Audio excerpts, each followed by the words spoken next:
e um grupo de estudo estuda, né? Hoje a gente vai ter a apresentação da segunda parte do livro Tempo e Narrativa, o primeiro tomo do Tempo e Narrativa do Paul Ricoeur, e nós estamos dedicados hoje a compreender, né, a tarefa nossa é compreender essa parte dedicada à poética de Aristóteles. Então vocês fizeram um resumo, eu recebi os resumos, foram resumos muito bem feitos e demonstram que vocês conseguiram compreender a maioria das coisas que a gente tinha a intenção de compreender. Eu acho importante que esse trabalho do resumo seja feito, porque eu considero que a gente se apropria do saber que está no livro e passa a utilizá-lo no cotidiano. Às vezes a gente entende alguma coisa, mas ela acaba não sendo assimilada pelos trabalhos que a gente tem que fazer.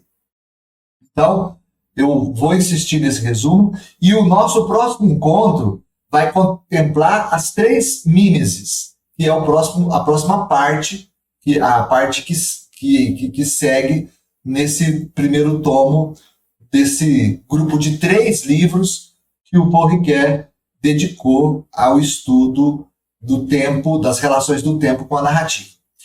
A primeira parte, que foi o nosso estudo anterior, a gente se dedicou à tarefa de compreender o que ele foi buscar na filosofia do Santo Agostinho e por que essa filosofia, por que esse modo de pensamento é interessante para a narrativa. Então a gente discutiu que é fundamental que a gente compreenda que quando um processo criativo tem início, grande parte das coisas ali representadas tiveram princípio muito antes dele.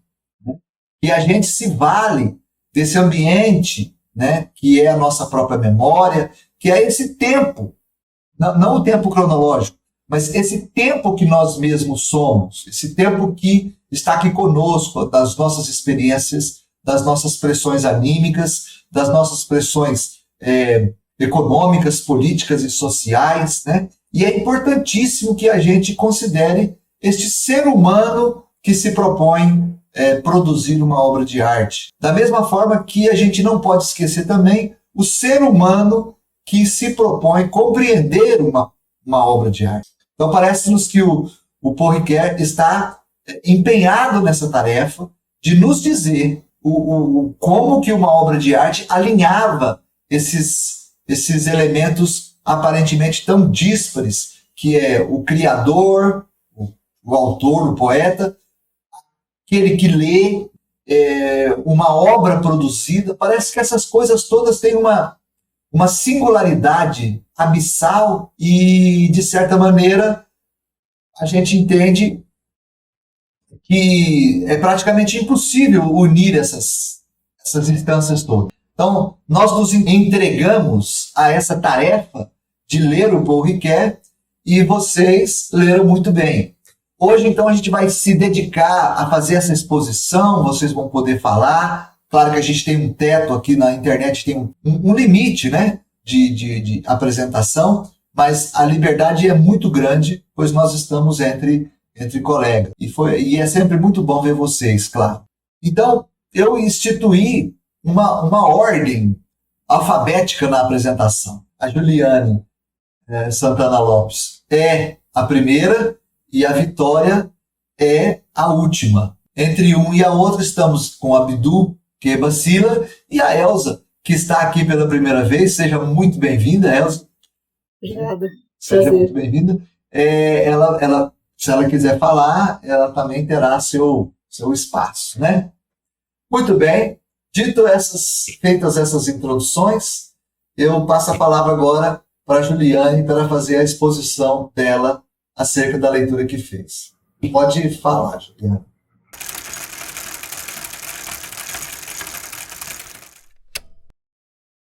Boa tarde a todos e a todas. Então, é uma leitura que é um pouco difícil, exige muito da gente, né? Porque ele é bem hermenêutico. Desafiador, né? Não tem como não ser, né? Mas é muito importante para a gente entender mesmo. No meu caso, o meu objeto de estudo, eu até tinha comentado com o professor Paulo que eu consegui entender algumas coisas que para mim estavam apagadas assim da minha mente, que eu não tinha me percebido até então, né? O que eu gosto muito é que já no início do texto ele vai explicar o porquê de o Aristóteles, né, estar nesse texto e o porquê que o Santo Agostinho estava no outro, né? Se de um lado o Agostinho ele não vai falar sobre narrativa, ele vai tentar explicar apenas o tempo, e quando ele vai falar do tempo, ele se volta a todo momento a uma narrativa da vida dele para explicar essa questão do tempo.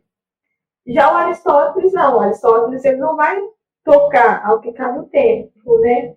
Mas ele vai dizer que a narrativa tem um início, um meio e o um fim, que seria o que o Fourier chama de a concordância que existe em Aristóteles e que essa concepção de tempo de Agostinho age numa discordância porque ele não vai se voltar à narrativa. Então, um filósofo complementa o outro nesse sentido, para a gente começar a entender mesmo a interpretação da narrativa. Não sei se eu me fiz claro.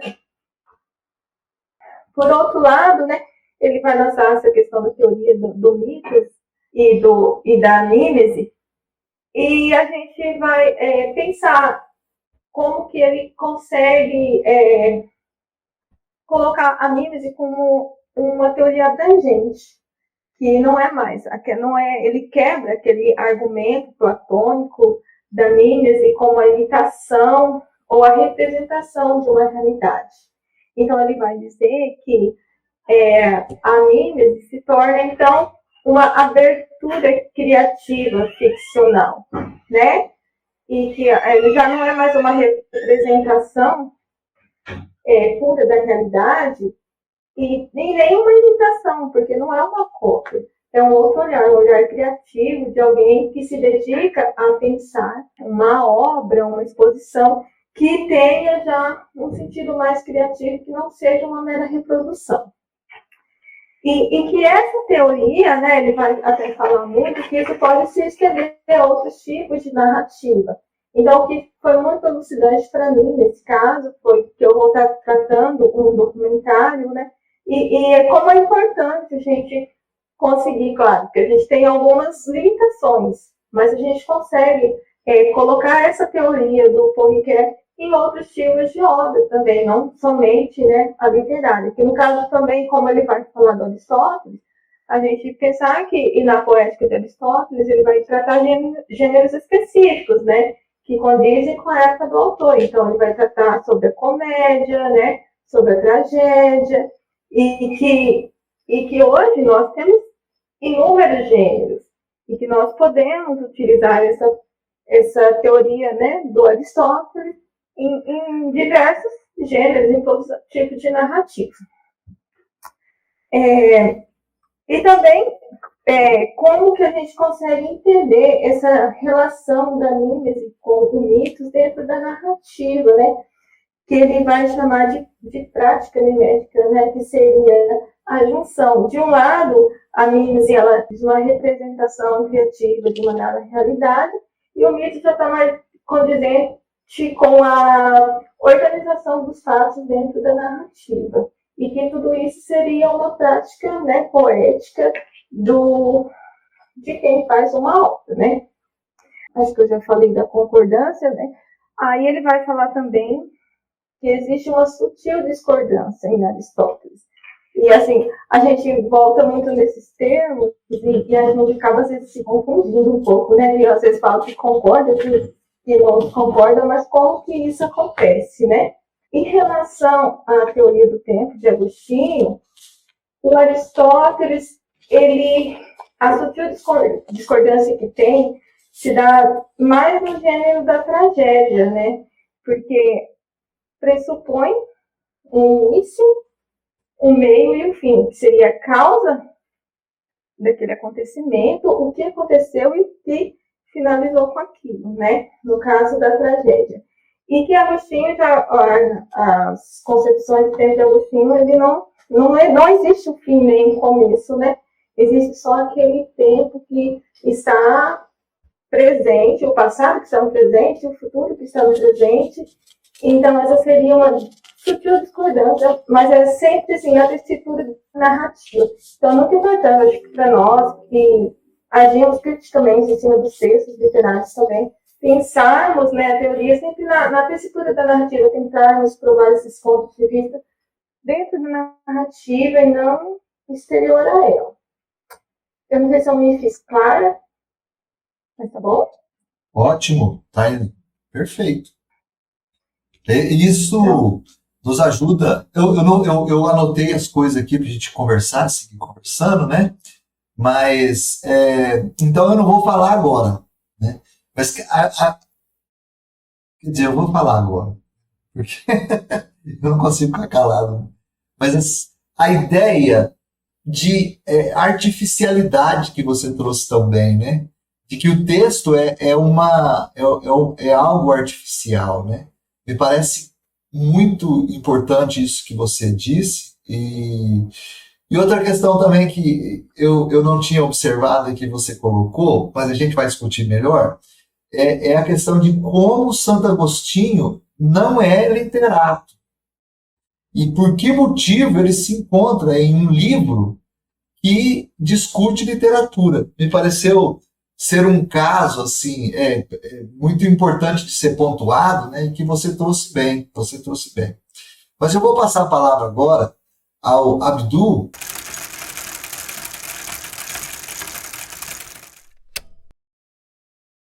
Sim. Ótimo. Muito obrigado. Pode começar.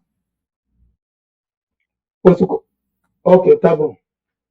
E o que eu vou dizer em relação a esta segunda parte do tomo da obra, depois de ler esta parte, eu vou dizer o que eu compreendo através dessa parte. E, ao meu ver, ao ler esta parte da obra, notei que parece-me que o autor tenta mostrar, falar do que é obra poética, ao falar dessa parte, o que é uma obra poética, para tentar mostrar se a obra poética é uma imitação ou uma criação.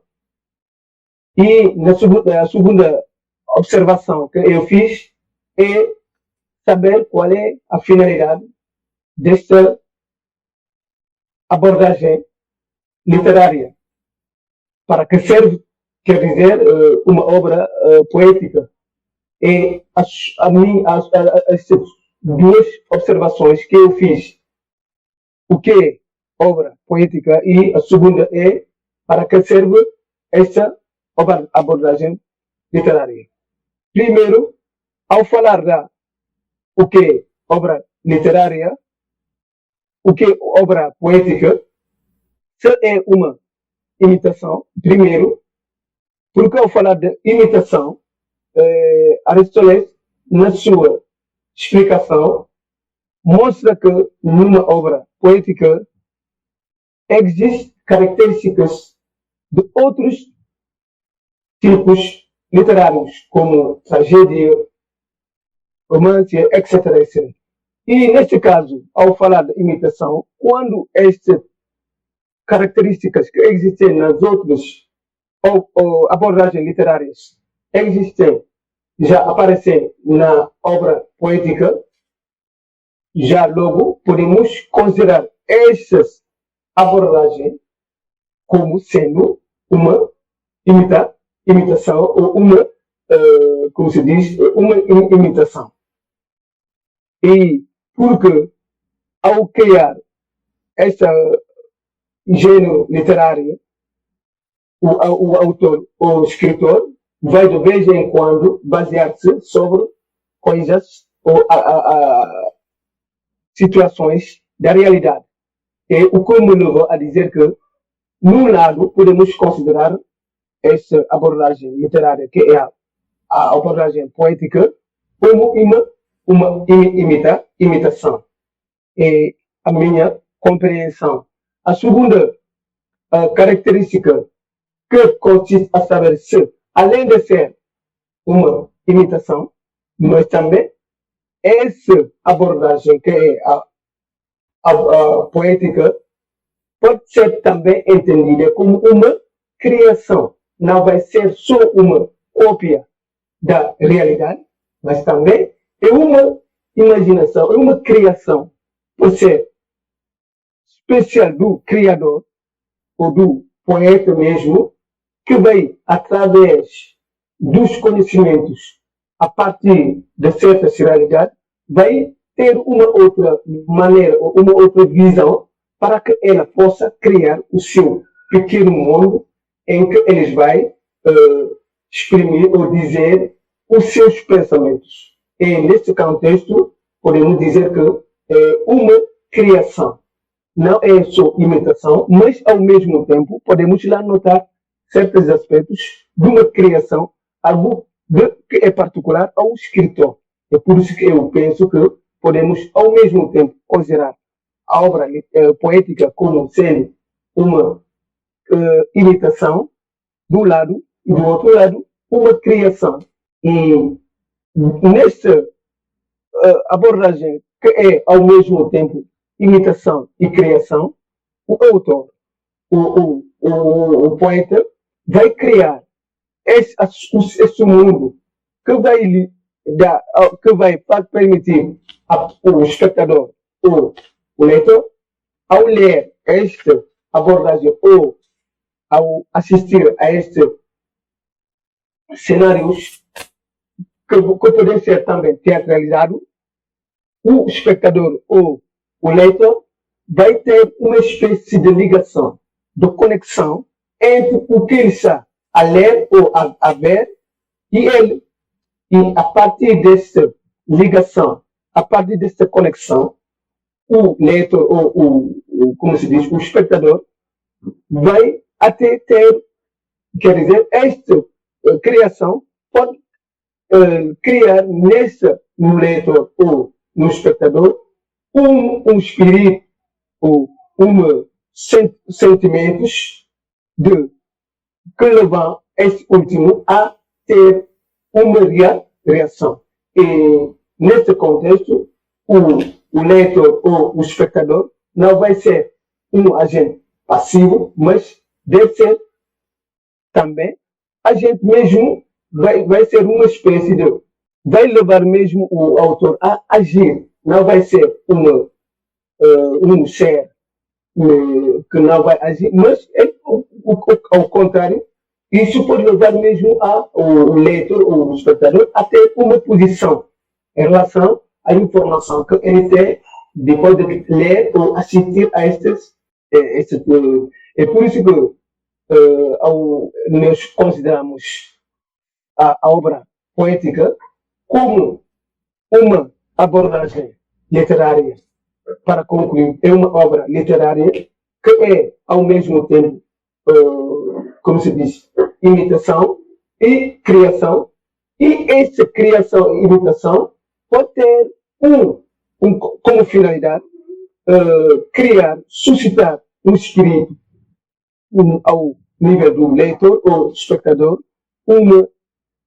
para que esse último possa se apropriar mesmo dessas informações através dessa obra que ele já leu ou vi como uma espécie de teatro.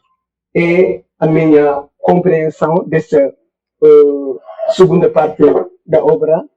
E não sei se eu disse o que vocês estão esperando mas é a minha percepção, é a minha compreensão desta segunda parte da obra. Muito obrigado e estou esperando também as intervenções dos outros. Obrigado. E se calhar eu tenho mesmo, porque eu tenho lá algumas dificuldades vou aproveitar deste reunião para colocar perguntas que vocês, e a partir daí vocês vão certamente me ajudarem a compreender certas nuances ou certos problemas. Estou esperando ao fim, vou colocar certas perguntas para melhor compreender esta parte. Muito obrigado. Nós que agradecemos, meu querido Abdu. Muito bem. Eu não me canso de admirar a sua resiliência na busca por compreender o texto português, né? Sempre temos que lembrar que para o Abdu o português é uma segunda língua, né? E isso com certeza traz uma infinidade de dificuldades para a compreensão dele. Não obstante isso, que seria uma barreira muito grande para qualquer outra pessoa, parece que não é uma barreira para o Abdu, né? Que está procurando compreender e tentando ler os textos que nós mesmos, que somos falantes da língua, né? Estamos aí, lembrando a menina Juliane, que acabou de falar agora, é um texto desafiador, né? Então, eu não canso de elogiar, né, e ficar admirado com a resiliência do Abdu. E fiz as anotações aqui da sua fala, eu vou procurar negociar com elas, né? Mas também ao final da apresentação dos outros participantes, a gente abre a palavra para você falar também, caso os meus comentários não tenham alcançado o que você esperava, né? Agora, a gente passa a palavra para a menina Vitória fazer a apresentação dela sobre as impressões de leitura que ela teve. Vitória, a palavra é sua.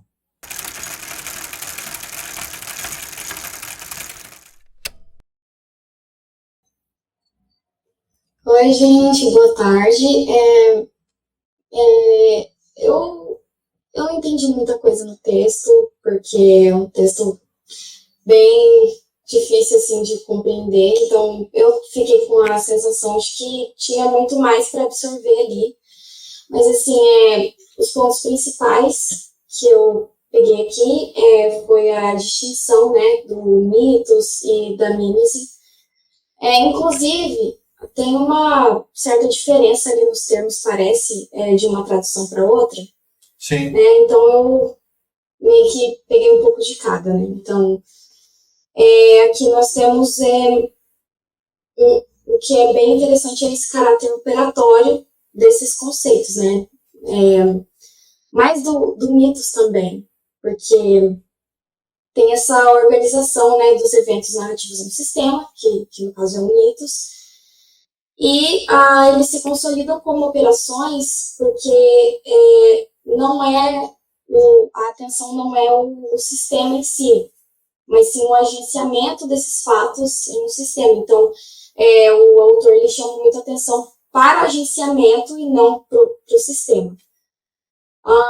Então, o mitos é responsável por dispor esses fatos em uma estrutura, com uma lógica específica.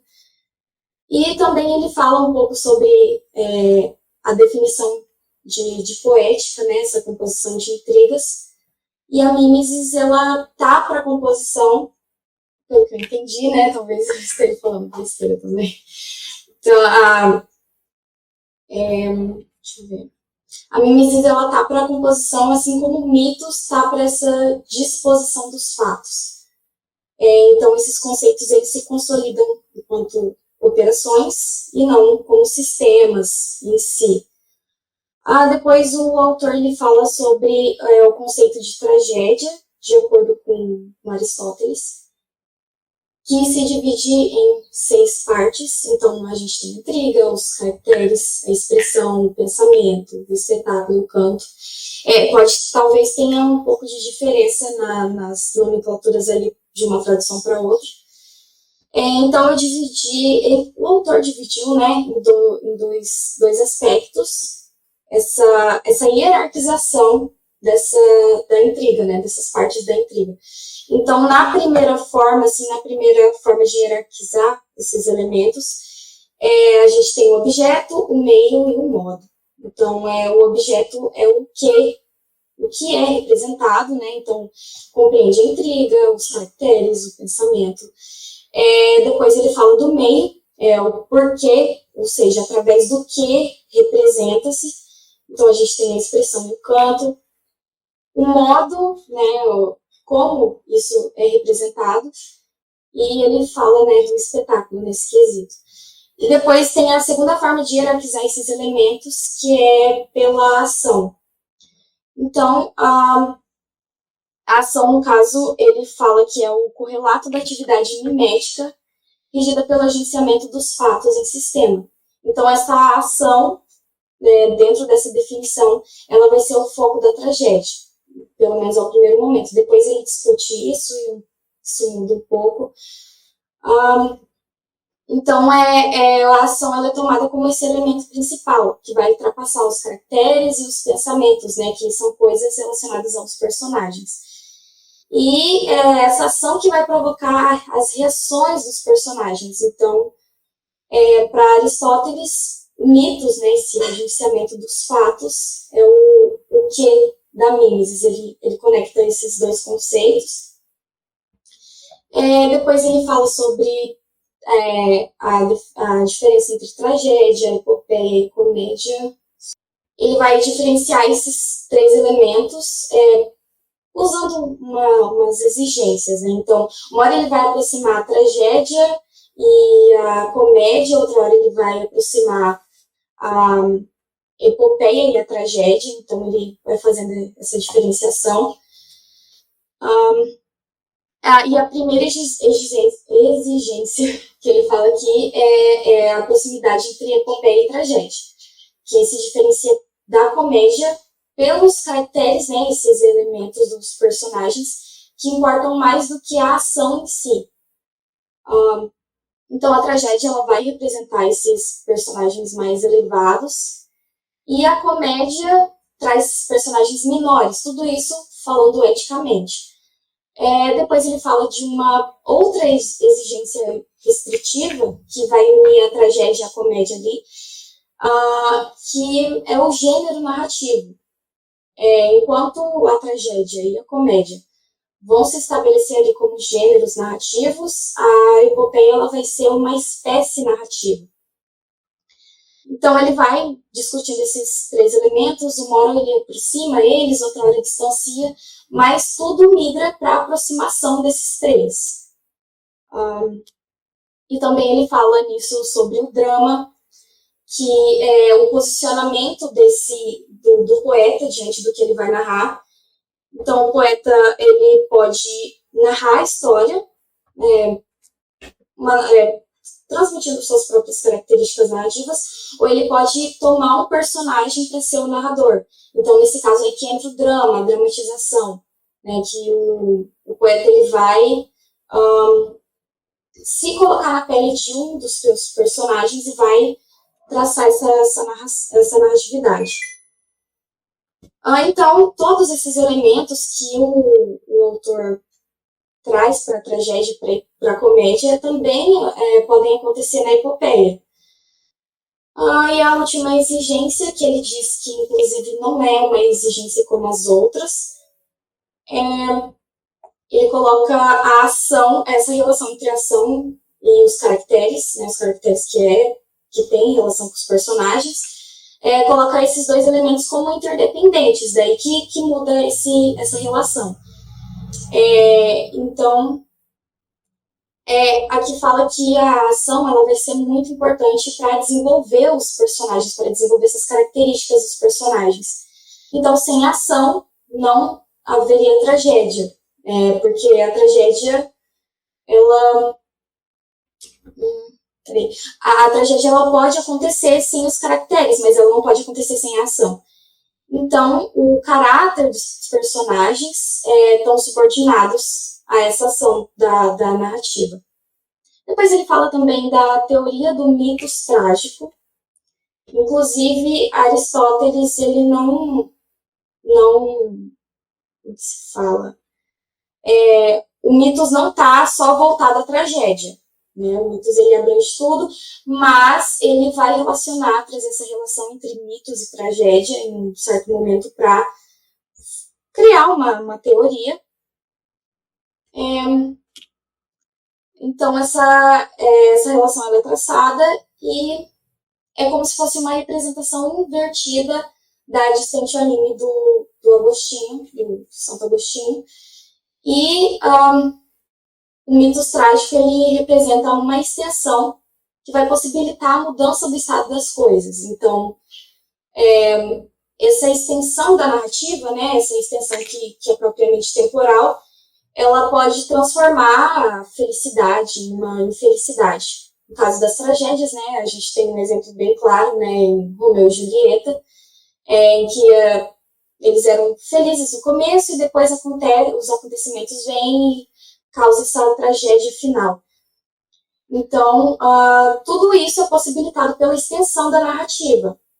Mas aqui ele começa a falar sobre o tempo também. Então, o tempo não vai ser o mesmo tempo dos acontecimentos. É um tempo diferente, é um tempo da narrativa própria, da lógica narrativa, que isso vai se desenrolar e não tem conexão com o tempo real dos acontecimentos. Então, ele pode ser encurtado, esse tempo da narrativa pode ser encurtado, prolongado, dependendo das necessidades dela, né, da narrativa em si. Então, vai ter também essa seletividade ao narrar. Então, certos acontecimentos vão ser narrados, outros não são relevantes para o desenrolar da trama. Depois ele fala também sobre intriga una e a intriga em episódios. E aqui a gente tem essa relação, né, da intriga única, que é esse início, meio e fim. Então, é uma rede de acontecimentos, né, que vai ter essa coesão temporal de início, meio e fim, essa linearidade. Mas também tem a unidade temporal, né, que é, no caso, a unidade dramática, que é uma unidade temporal caracterizada por um período específico de tempo. Mas esse período específico de tempo vai se dividir em vários acontecimentos que vão se desenrolando. E ele vai falar também sobre esses episódios. Ele fala que Aristóteles ele tem uma crítica à divisão da intriga em episódios, mas a crítica dele não são para os episódios em si, são para a forma como os episódios são relacionados. Então, a gente tem essa crítica dele que fala sobre os encadeamentos dos episódios, um episódio após o outro. Já o que ele aprova numa narrativa, numa intriga em episódios, é essa relação de causalidade. Então, um episódio acontece por conta do outro. Ele diz que esses episódios encadeados, um depois do outro, não trazem verossimilhança para a narrativa. Torna tudo difícil de acreditar. Então, ele acredita que nessa lógica narrativa, o mais interessante é colocar cada episódio acontecendo por causa do outro, o que vai deixar as coisas mais reais. Bom, é isso que eu entendi, assim, compreendi do texto. Eu tenho um pouco de dificuldade ainda para entender essa relação de discordância e concordância. É isso. Obrigada pela atenção, pessoal. Ótimo, Vitória. Como sempre, brilhante, né? Que bom que você está aqui conosco. Bom, eu queria perguntar, mas é uma pergunta mesmo, tá, Elza? Se você gostaria de fazer uma apresentação do que você entendeu, né? A gente reconhece que você está vindo pela primeira vez e a gente está muito feliz com o fato de você vir, né? Então, eu não quero que você se sinta pressionada, né? Mas eu, por outro lado, gostaria de ouvir você falar. É sempre bom a gente ter as nossas dificuldades e tal.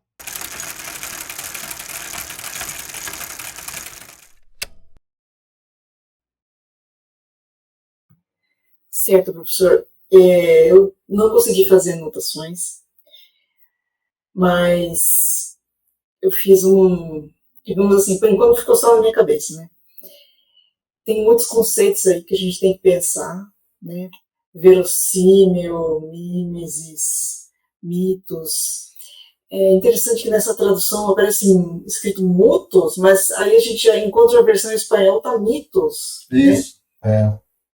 Então, em toda a vida, e esse capítulo, esse livro, o tomo 1, é sobre o relato histórico. Então, como isso faz a gente pensar que aquela coisa, né? Ah, não, a literatura, a texto de ficção é mentira, a história conta a verdade. Não tem como saber a verdade, né? A história é uma reconstrução. Então, a gente reconstrói a história com base naquilo que a gente tem. Agora, a verdade mesmo, ninguém vai saber, né? Então, você tiver semelhança, mitos, questão de logos. Eu não lembro agora quem foi o pensador, acho que tem várias pessoas, né, pensadores que falam que a gente pensa por mitos e não por logos, a gente precisa de narrativas. E tem também aquela questão, como é que é? O logos é a receita do bolo e o mitos é o bolo pronto. Então, é um caso concreto. Sim. Então, por enquanto, acho que é isso. Ótimo, ótimo. Como é diferente estar aqui. A Elsa recebeu o texto também ao apagar das luzes do prazo, né? Então, fiquei feliz aí com a Juliane falando do objeto de estudo dela, que é um documentário, né? Eu não citei, mas o Abdu, no passado, já estudou a literatura do Rio Grande do Sul, que é um livro do Érico Veríssimo, da Ana Terra, e então, com certeza, ele está pensando em termos de concretizar esses conceitos dentro do livro que ele já conhece, né? Isso é um movimento natural e que eu peço a vocês que façam, né, sempre que puderem. A teoria, ela tem que ser materializada de alguma forma para a gente poder dar sequência no raciocínio, né? É bastante estéril quando a gente fala só teoricamente. Mas eu acho que todo mundo percebeu que existe uma diferença entre Aristóteles e Paul Ricoeur, que é muito importante ser pontuada, né? O Aristóteles, ele prescreve, enquanto que o Paul Ricoeur tenta compreender como as coisas estão acontecendo, né? Então, o que é prescrever?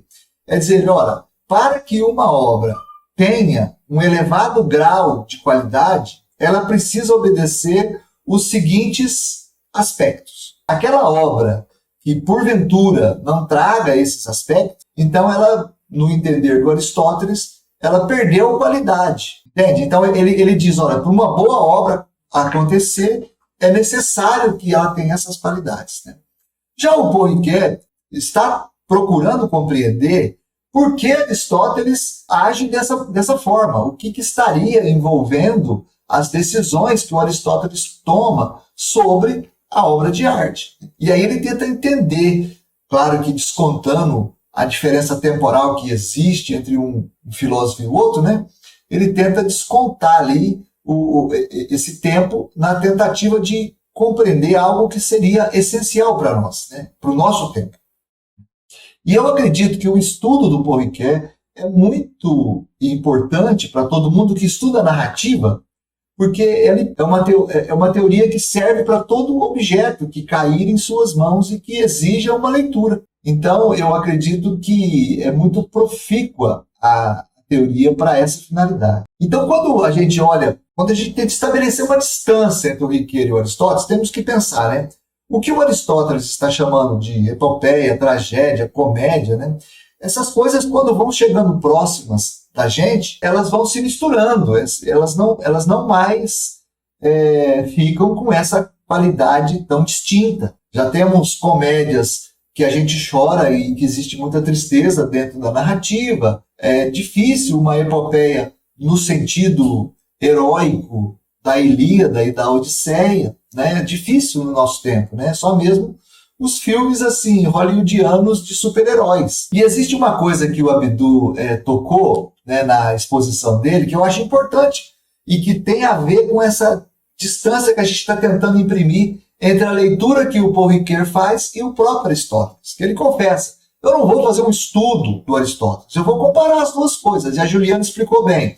A gente precisa do pensamento do Santo Agostinho porque ele contracena com o pensamento aristotélico. Mas é preciso que a gente pense também. O Aristóteles escreve no século IV a.C. O Santo Agostinho escreve no século IV depois de Cristo. Então, entre os dois, existem 800 anos de distância. É importante a gente colocar isso e aí a gente começar a pensar por que o Paul Ricoeur coloca o Santo Agostinho, que acontece 800 anos depois, adiante do Aristóteles, que acontece 800 anos antes. E a resposta é a seguinte: é mais fácil para a gente compreender o Aristóteles do que o Santo Agostinho. O Agostinho tem um grau de dificuldade maior pelo seguinte: ele mistura os tempos. E os tempos, do senso comum, eles estão muito bem divididos em passado, presente e futuro. E aí o Santo Agostinho diz: não existe essa divisão, ela é ficcional. Existe um tempo que somos nós mesmos, nós somos o tempo. Nós vivemos, nós escrevemos o nosso tempo. Né? Quando nós não estivermos mais aqui, o nosso tempo acabou. E enquanto a gente está aqui, o nosso tempo está correndo. Então, é difícil a gente se deslocar dessa tripartição que a gente acostumou a fazer, de passado, presente e futuro, para essa condição de nós mesmos sermos tempo. Mas a gente tem que avançar nessa situação. Por quê? Porque está acontecendo. Aí, se a gente está entendendo ou não, está acontecendo. Agora, uma coisa interessante é que o Aristóteles considera o presente, o passado e o futuro como coisas legitimadas. Então ele combina com a nossa leitura mais imediata. Já o Santo Agostinho exige que a gente abandone essa leitura imediata e abrace outra postura de percepção do tempo. Então, agora, eu acredito que à medida que a gente for avançando para a próxima parte, eu acredito que vai começar a ficar mais claro para vocês por que ele fez esta antecipação. Por que ele inverteu a posição. Né? A gente vai estudar agora a Mímese 1, Mímese 2 e Mímese 3. Mas eu não vou me adiantar acerca disso. Apenas para dizer que, para compreender a Mímese 1, Mímese 2 e Mímese 3, se faz necessário ter passado por essas teorias. Que, eu repito, não são leituras das próprias teorias. Estudos de fragmentos que possibilitam a gente compreender como que se dá a artificialidade do objeto literário. Por que é preciso pontuar isso? Porque existe uma conexão tão forte entre os elementos da obra de arte que nós somos convencidos de que ela é natural. Ela nos convence. Porém, a gente, com o mínimo de observação, já percebemos que é impossível que aquela maneira como a obra de arte está colocando as coisas é possível, é natural na realidade. Veja bem, o que eu estou dizendo? É que a realidade é um conjunto tão plural de eventos que é impossível que as coisas se encontrem no modo como o sistema de causa e efeito, o sistema causal, nos revela. É muita coisa acontecendo. E essas coisas, elas perigam cair na ininteligibilidade. Ou seja, a pluralidade de eventos da realidade é tão grande que seria impossível a gente compreender se nós pegássemos esses eventos dentro da natureza plural que eles acontecem. Essa é a discordância, que está representada lá no Santo Agostinho. Essa discordância, por mais assombrosa que ela seria, ela não causaria espanto.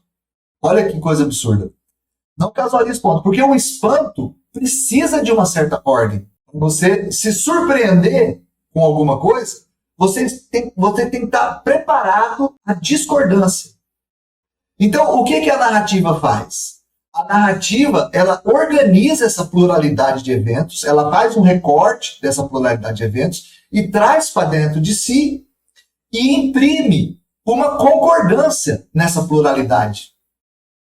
Essa concordância é um arranjo que o autor faz para que uma coisa derive da outra. E assim haja essa sequência. Aí você lê a obra de arte, você lê o livro e você vai acompanhando os casos e compreendendo esses casos. Então, a obra de arte imprime uma concordância dentro da discordância. Compreendendo por discordância a pluralidade de eventos do mundo. A obra de arte, num determinado momento, ela te surpreende. É o plot twist, ou alguma coisa que inverta a situação.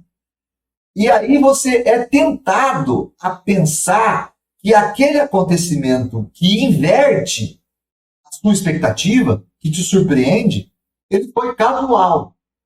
É nessa hora que o Poirier diz, olha, não é casual. Por que não é casual? Porque foi calculado friamente. É construído para você, né? Para você é uma ordem, você vai se apropriando desta ordem e chega um determinado momento você se surpreende. Então você só se surpreende porque você está preparado por uma ordem anterior. E aí essa surpresa produz a catarse, que é a compreensão da realidade. A compreensão da coisa. Ele permite que você compreenda alguma coisa da realidade. O que seria impossível se as coisas viessem plurais o tempo todo para você, com 1000 coisas acontecendo, sem você conseguir ordená-las. Então, a narrativa imprime uma ordem a essas coisas. E aí se dizer que ela talvez seja a única possibilidade que nós temos de ter uma experiência sensível do nosso próprio tempo, que não para. A gente está vivendo e o nosso tempo só vai acabar quando nós não vivermos mais. Então seria tecnicamente impossível a gente ter essa experiência do nosso próprio tempo se não tivéssemos uma narrativa ordenadora. Então a gente cria essa narrativa ordenadora para a gente viver o nosso tempo. Daí ser tão importante a gente palmilhar nossa memória, palmilhar as experiências que nos trouxeram até aqui, palmilhar nossas expectativas para onde a gente vai. Essas coisas estão acontecendo no nosso interior e a gente tende a vivê-las inadvertidamente. Então a narrativa impõe uma certa ordem nisso. É só para a gente não se surpreender, vamos dizer assim, com os acontecimentos. A gente não pode considerar natural um evento que inverta o enredo, que inverta o rumo do enredo. Agora eu estou falando aqui também e me lembrando de uma obra que a menina Vitória deseja analisar, e já propôs analisar, que é Crônica do Pássaro de Corda, Drive My Car, que é um filme lindo também, e em que parece não acontecer subversões da narrativa. Ela parece ter uma continuidade sempiterna, né? E isso contradiria o que eu estou falando. Existe a narrativa, ela prepara uma ordem, surpreende e resolve. Então parece que Drive My Car e o próprio Crônica do Pássaro de Corda não trariam essas subversões no modelo em que eu estou apresentando. E aí vai a segunda parte da minha discussão. É algo que precisa ser pensado. Que a gente tem o começo, o meio e o fim inscrito no nosso espírito. Nós sabemos o que é um começo, nós sabemos o que é um fim e nós sabemos o que é um meio, quando a gente está diante dele. Como que a gente sabe disso? A gente sabe porque estamos estruturados culturalmente para isso. E aí a narrativa se apropria desta estrutura para agenciar os eventos de forma que nós compreendamos as coisas segundo ele. Então, quando o Haruki Murakami ele projeta a sua narrativa para romper com esta estrutura de começo, meio e fim, ele está discutindo essa estrutura que está culturalmente instalada. Então, é uma obra de arte cuja proposta não é te contar alguma coisa, mas discutir o modo como você compreende as coisas. Nós que somos críticos só perceberemos isso se nós conseguirmos nos distanciar da obra de arte e observá-la criticamente. Observar no sentido assim, isso aqui é uma construção, isso aqui não é natural. Existe uma proposta. E esta proposta é artificial. Como que a gente descobre isso? A gente descobre pelos elementos de completitude, totalidade e extensão apropriada. Como que isso funciona? A gente entende que uma obra de arte, ela tudo que acontece nela é necessário para o enredo, então não existe nela nada que não seja necessário. Porque tem que acontecer uma seleção porque ela tem que acabar. Então ela é completa. Nada nela exagera ou exclui, para usar um verso do Fernando Pessoa. Nada nela exagera ou exclui. Ela é uma totalidade. Ou seja, ela contém o mundo que ela cria. E ela tem a extensão apropriada.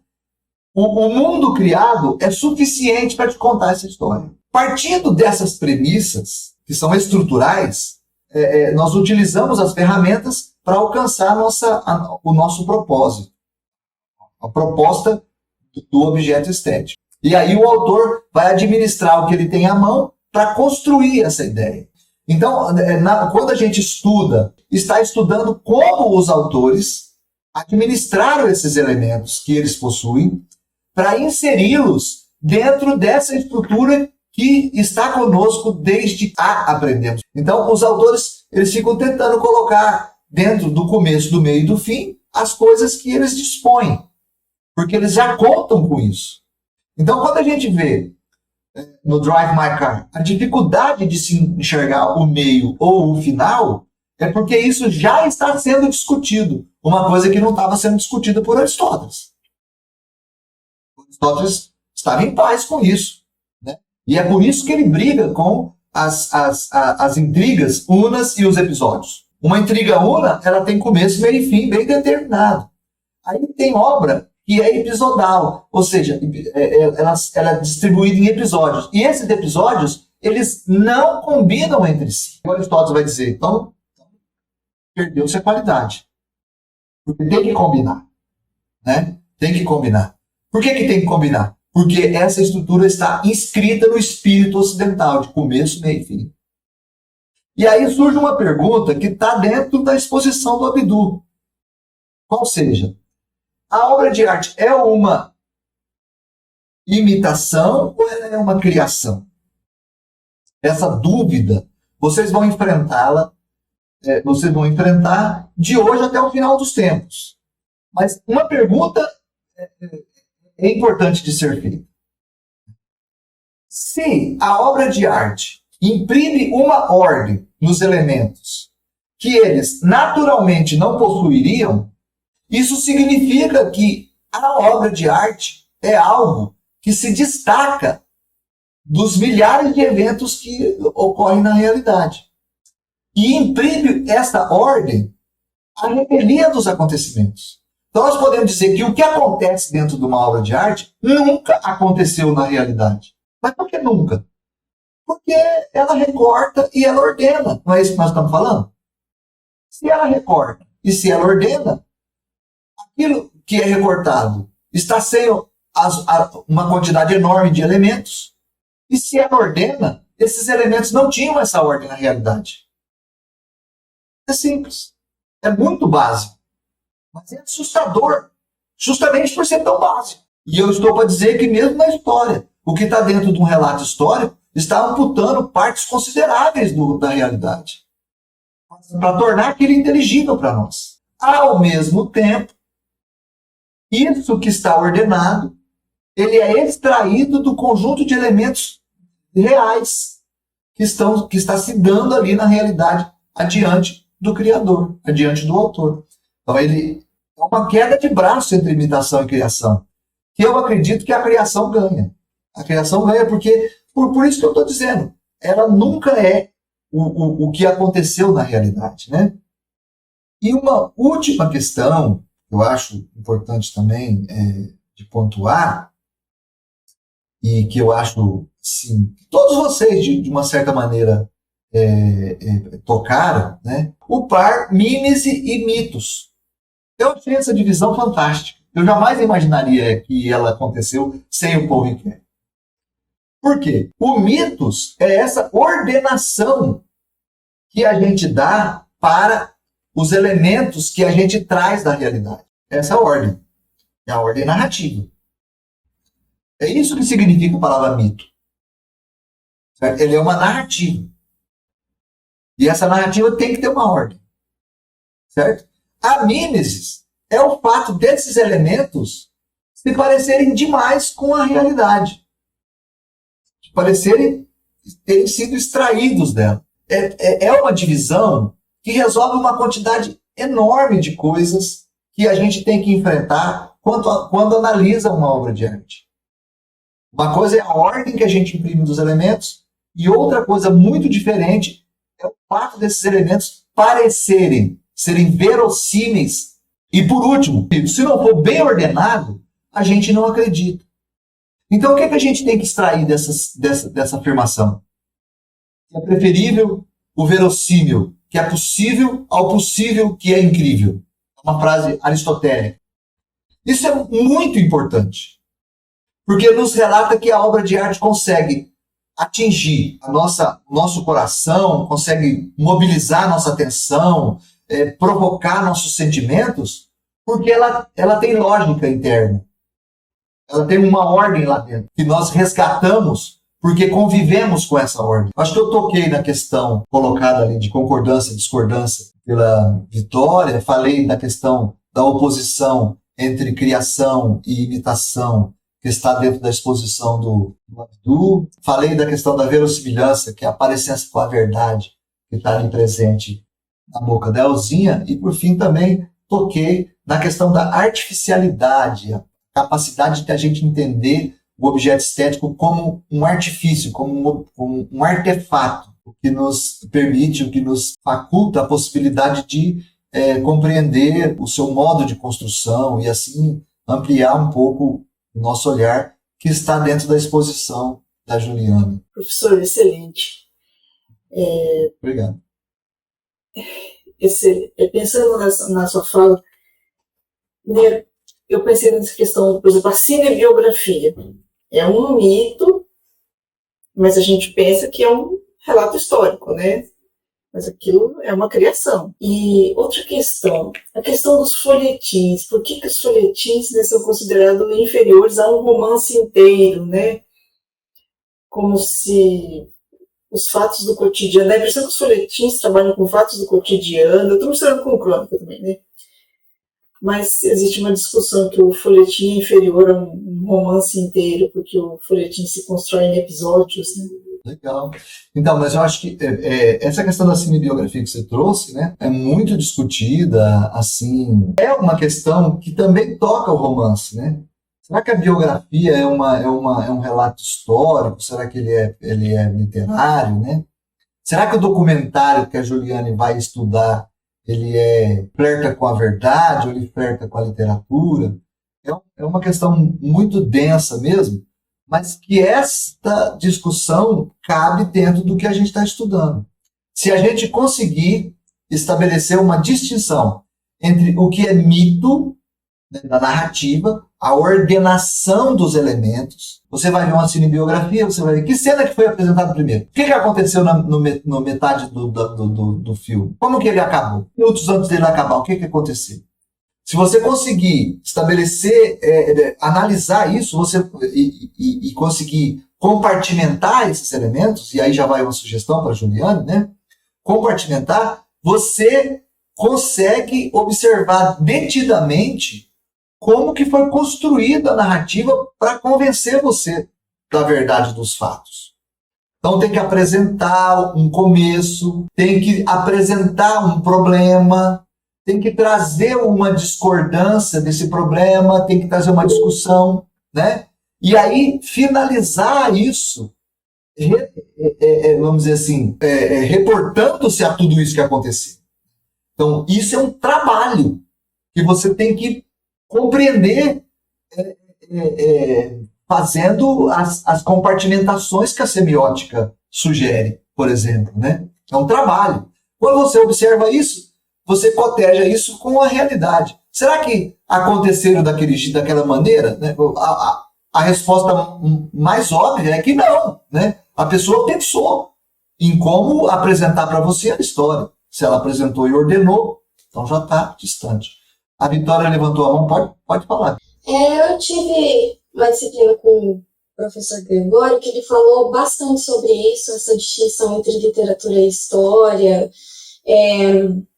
No caso, esse negócio de Por exemplo, a gente estudou aquela obra da Isabela Figueiredo, Memórias, deixa eu ver, Caderno de Memórias Coloniais, que é bem interessante pensar sobre isso, porque a Isabela Figueiredo, ela coloca as memórias dela ali em forma de um diário, e daí a gente discutiu, será que isso, por ser um diário, por trazer esses eventos históricos, será que é um romance ou faz parte de uma biografia?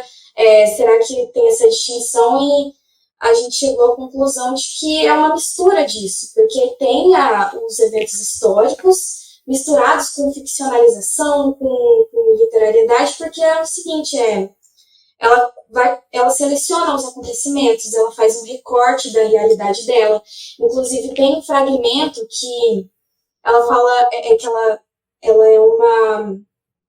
Acho que ela mora em algum lugar da África, então a família dela é uma família branca, família de colonos, inclusive. E eles contam que na época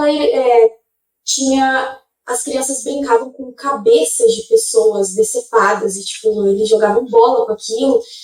E a gente não sabe até onde é fantasia dessa versão infantil dessa autora e até onde que isso era uma realidade. Então, ela sempre fala que tem um pouco de ficcionalização ali, embora ela sempre queira ter um compromisso com a realidade que ela viu.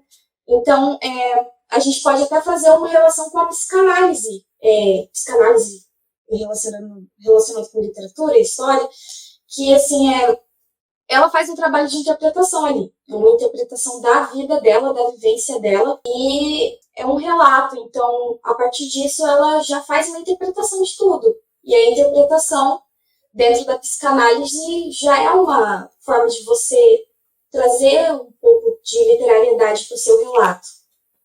Então, só essa seleção, esse recorte, tudo isso já torna essa obra dela um pouco como um romance.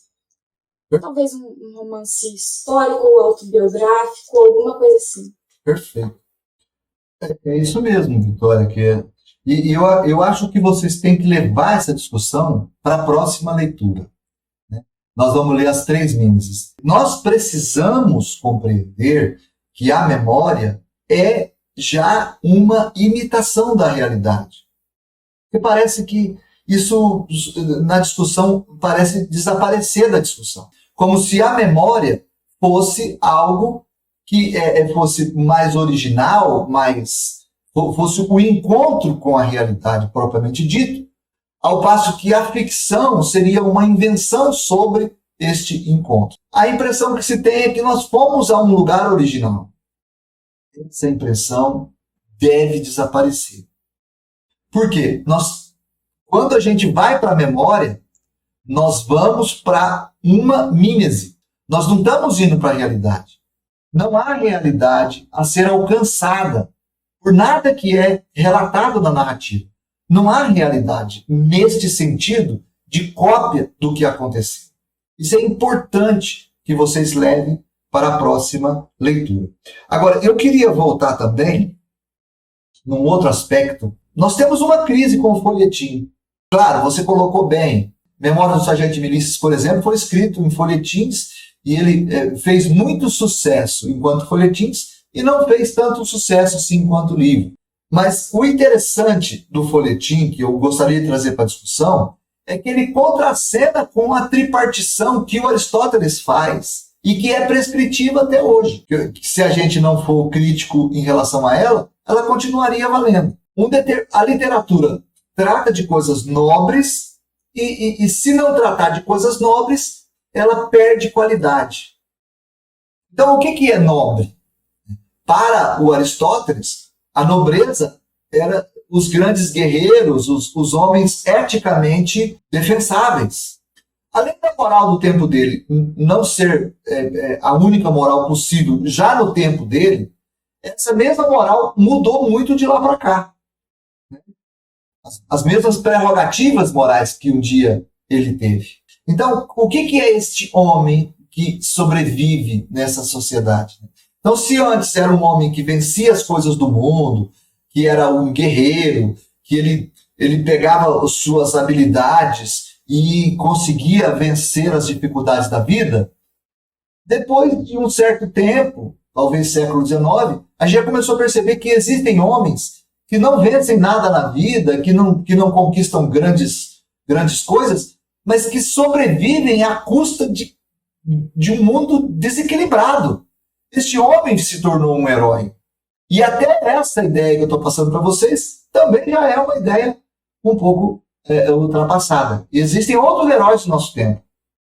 Então, o folhetim, ele acaba sendo colocado dentro de uma categoria de subliteratura, porque ele cuida desses homens cotidianos, desses que a literatura nobre, que um dia o Aristóteles defendeu, acabam não dando conta dele, né? Então é importante que a gente tenha essa posição aí da teoria aristotélica, né? Porque tudo aquilo que o Aristóteles falou, isso também o Abdu entrou em crise com isso. O Aristóteles não tinha narrativa no seu tempo. Tudo poesia, que a gente chama de poesia hoje.